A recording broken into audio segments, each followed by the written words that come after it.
bezpieczeństwa muszą pozostać zapięte. Prosimy o ostrożne otwieranie pól bagażowych i sprawdzenie, czy nie pozostawili Państwo na pokładzie rzeczy osobistych.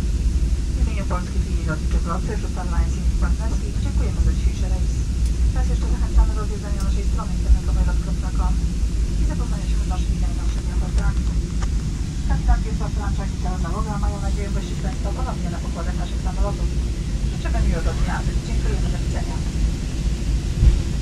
Ladies and gentlemen, we have just landed at the airport in Frankfurt.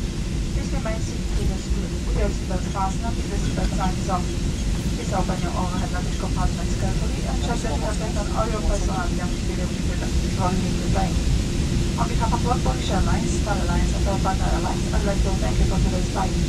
We encourage you again to visit our website lot.com to check our latest offers. Captain Wiesław Franczak and his crew look forward to seeing you on board. We wish you a pleasant day. Thank you. Bye.